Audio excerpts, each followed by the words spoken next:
Hello and welcome to Inside DEI. I'm your host, Dr. Ashley Goodwin, and today we have John Lundy, who is a DEI program manager for talent acquisitions. How you doing, John?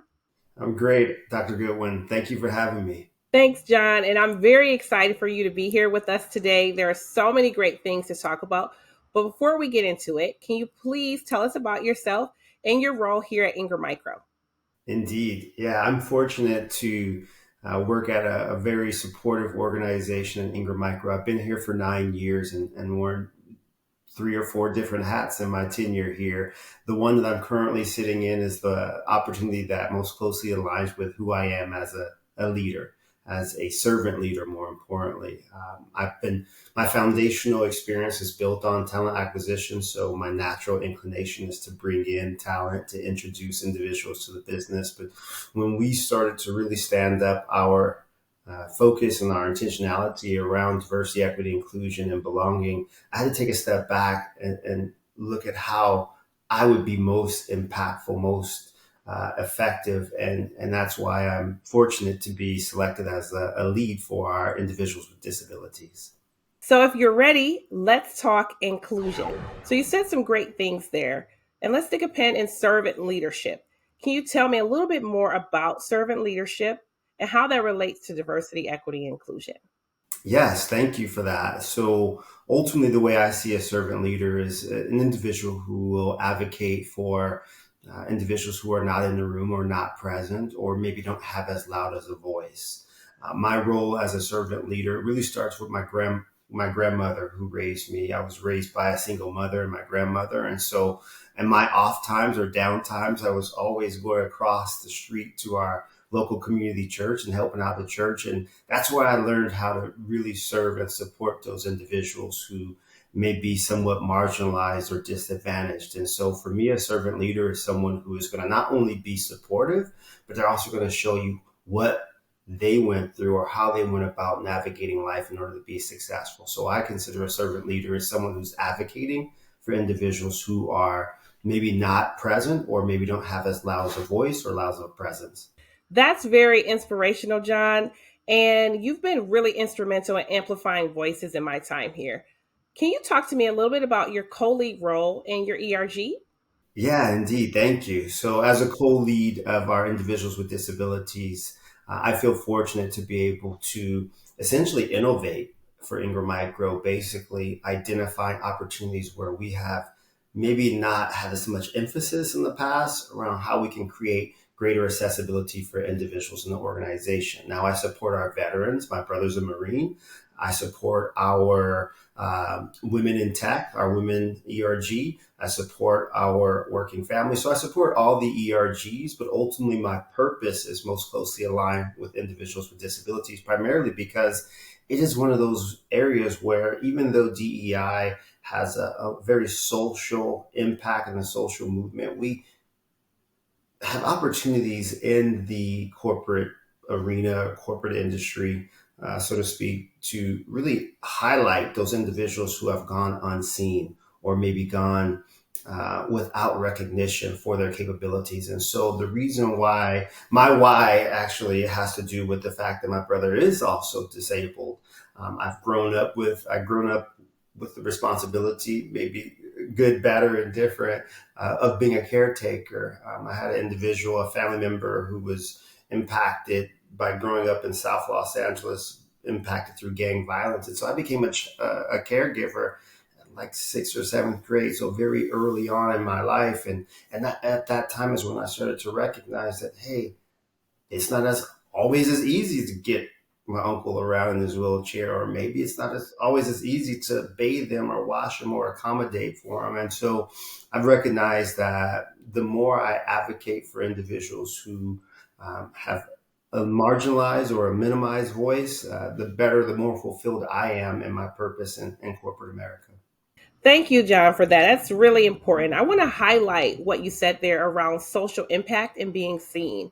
And we've had a lot of different conversation around neurodiversity. Can you give me some more insight on what that means to you and how that works in the talent acquisition space? Yeah, thank you for that. So there are non-visible or invisible disabilities that we're all navigating or working through previous traumas to understand how we can be more effective or more impactful. Growing up in South Los Angeles, I was the kid who all my friends were individuals who were in the special kids class or needed some additional support. So for me, when I look at this opportunity for individuals with disabilities, I look at this more, hey, we're maybe not doing as well of a job as we could of highlighting the strengths of individuals with disabilities, right? We tend to look at individuals with disabilities or individuals who are neurodivergent as being maybe broken or maybe not as typical. I've kind of flipped it on its head and recognized that maybe we're not leveraging the value, the innovation, the creativity that these individuals bring as well as we can. And my job, my purpose, again, aligns with how do I create pathways for individuals to be successful in corporate America, be successful in our communities, especially during this social unrest, during this unique time that we're going through in America. How do we go about ensuring that not only do we recognize and value the perspective for individuals who are neurodivergent, but we also recognize that all of us are navigating a similar experience and or something that indirectly impacts us and would allow us to thrive if we simply felt like we could thrive in that environment. That's really great. And I want to share something with you that I've been saying in different audiences, different presentations that I really believe to be true. And especially in this space, different doesn't equate to deficit, and similar doesn't always mean success. And so when we have and embrace different types of thinking styles, we really can foster true spaces of belonging. So, really, thank you for that. Can you give us some additional context or some insight around the term neurodivergent that really can help our associates be supportive to our teammates who may identify that way?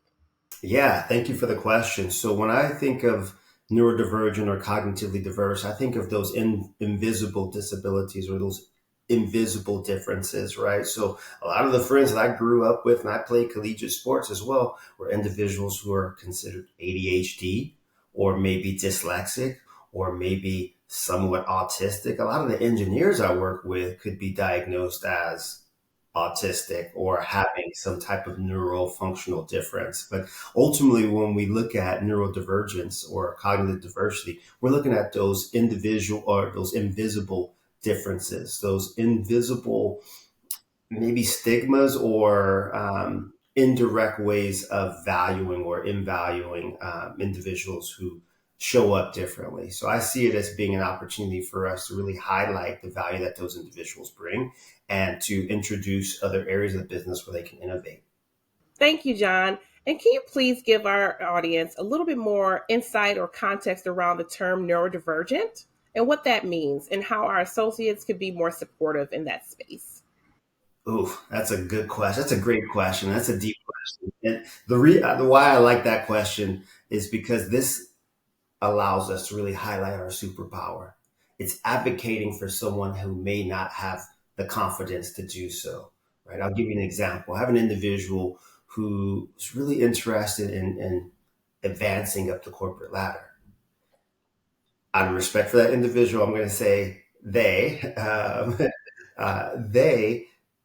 weren't able to go to the happy hours or able to participate in a lot of the social functions that would give them the recognition or maybe the social capital to help them advance in the corporate setting.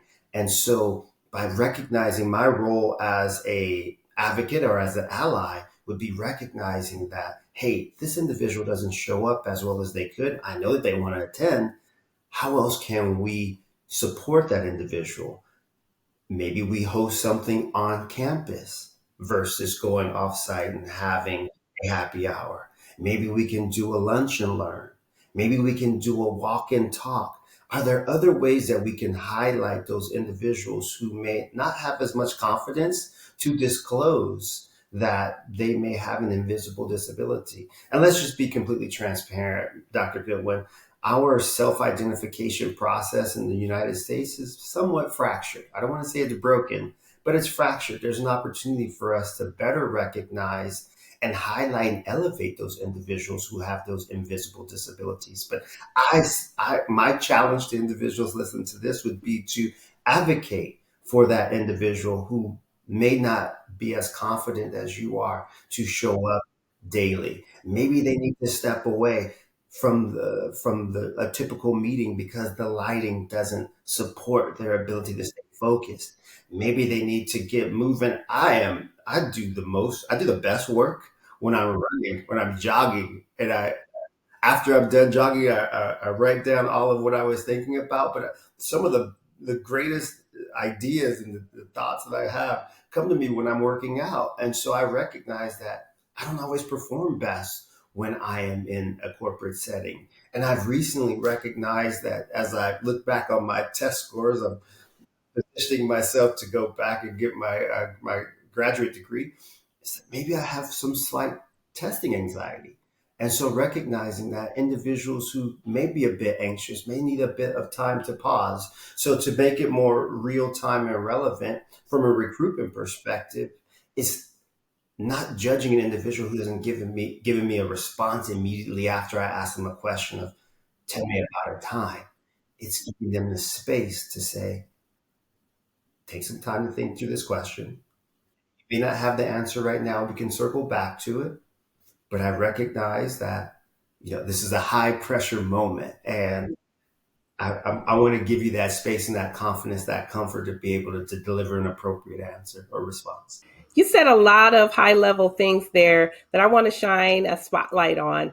And that's one is being intentional and being deliberate about your neurodiverse talent and how they identify and how they, their different abilities and or disabilities. It's important to, shine a light on inviting someone into your space to be a free thinker, because everyone doesn't have to give you their yes, even if you offer them the position. And so knowing that someone is a free thinker to be innovative and creative and, in this technology space is very essential to the belonging that we want to foster here. Because it's really important, like you said, to get the right person to do the right job well. And how do we do that? Is by fostering a sense of belonging cognitively and intentionally. So thank you for that. Do you agree? Thank you. Yeah, I appreciate that recognition, Dr. Goodwin. And I feel like as ERG leaders, as an organization who is much more progressive on the 7 ERGs that we have in this business, it is our role to be cultural cultivators. Our role is to ensure that, to your point, we're opening the door or setting the foundation for individuals to interview me just as much as I'm interviewing them, or to ensure that we have mechanisms internally that will allow them to thrive and to be successful. And that's what our job is, right? We are here to ensure that we are innovating, that we are creating, but we're also creating a sense of belonging for everyone. And that's extremely important for us to continue to maintain throughout our tenure at any employer. And that belonging piece is really huge. And I like to give people their flowers when they say things that really ring or inspire me. And you said something, in our many conversations about inclusion, and you said that true innovation is measured by how well we intersect. Can you give a little bit more fabric and context for our viewers on what you mean by that? Yes. Well, thank you for one, the recognition again, and this opportunity to expand on it. But yeah, our plights or our successes really depends upon how successful we are working across the aisle. When we pull each other in and we learn from one another, that's when we can truly innovate and be successful. So when I see intersectionality, I'm looking for individuals who are recognizing the gaps, recognizing, hey, there's an ability, there is a potential challenge that we are all experiencing, gun violence. Maybe that's not appropriate for this, but there's something that we're all experiencing from a traumatic experience or from a traumatic standpoint that we can all solution for. And that's a social reference. But from a business reference, maybe it is ensuring that when you're having meetings or we're having meetings, the door isn't closed when there's a female and a male. Like there needs to be additional recognition towards how we show up for one another. And so for me, it's advocating, it's being an ally for individuals who I typically wouldn't be an ally for, or you wouldn't assume that an individual like myself is an ally for. But the intersectionality as far as innovation and creation, I think once we recognize that one group or one individual or one sector of our business thrives, we all will thrive. So it is giving value to everyone in the business. Thank you, John. What you said there is really showing us that duality of thought that really helps individuals be more vulnerable in a space when we talk about our social and our lived experiences. And if we don't do that, we're often times in a place where we can't connect. And so that belonging piece is essential when we share our stories and our lived experiences. So thank you so much for that. It really helped me go into a vulnerable space where I can navigate different social spaces as well. So thank you. Really appreciate that. Yeah, I appreciate that. I always saw this as maybe a inner city or a big city problem, but we're recognizing that most of our social issues are little big city, little city. They kind of they impact us all the same way, and we have to flourish or thrive through those experiences, but then help each other get past those moments, right? And as I comes out of my mouth, I'm thinking of a situation, of course, in Buffalo, where you're based out of, and my first inclination was to jump on a call with every single associate in our ERG in order to ensure that not only are they fine, but they have access to our employee assistance program, they have access to additional counseling and support services, as well as the ability to continue to show up that following Monday. Right. So thank you for recognizing that. And I accept that. I will do more of approaching it in a more sensitive way. Thank you so much, John. And this is a safe and a brave space. And thank you again and I really appreciate, I want to say that first and foremost, I really appreciate your thoughts as we reflect and remember the lives that were lost on 5/14 on that tragic day. We remember everyone who was connected and affected. And truly, thank you for creating a vulnerable space for us to navigate around our feelings and preparation on how we move forward. So let's jump into it and talk about you. We want to hear more about John. We want to hear more about how you empower and continue to inspire others. Tell me about how your social and your lived experiences has helped shape you to be the associate here at Ingram Micro. Yes, thank you. So at the top of the call, I didn't, and I apologize for not doing this, but I didn't provide my pronouns. I'm a black male. I'm wearing a gray shirt. I am over 40. I am an individual who would be considered by my family as a miracle in the sense where I'm from South Central Los Angeles. I'm from a place where I may have one friend of the 10 or so that have made it out. And so my lived experience is recognizing that the narrative that we start with doesn't necessarily define where we end or where we're headed.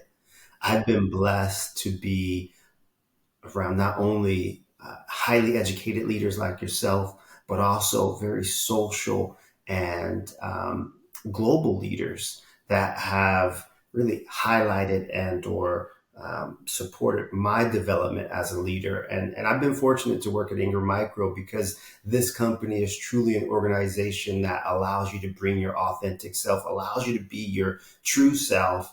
And I can say that I've had some very inspirational leaders here that have encouraged me to, hey, don't just ask about that role, go after it. Find out what you're missing or where your areas of opportunity are and learn from that experience.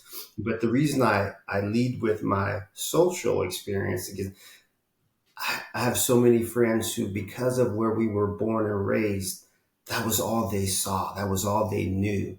And recognizing that we have so much to give as people, advocating for anyone and everyone really highlights the potential that you have in corporate America.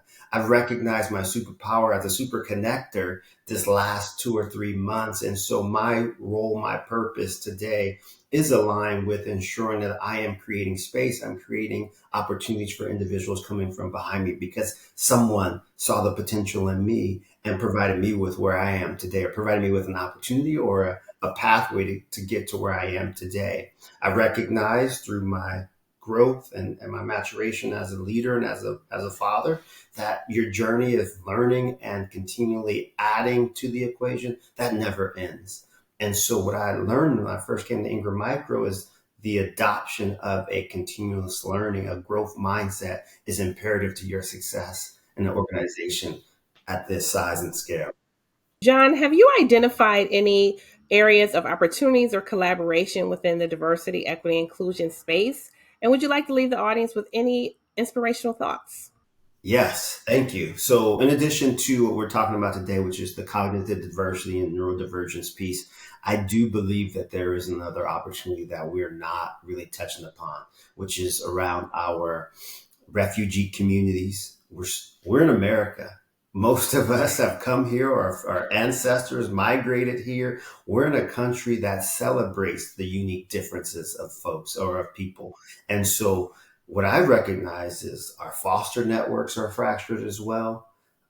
Individuals coming from second chance environments. Again, I learned how to play, today would be considered virtual. I learned how to play chess through a cousin who was incarcerated. He taught me how to put the numbers on the chessboard and we would play over the phone. Okay, move knight to F7. And so I recognize that there's value in every single walk of life.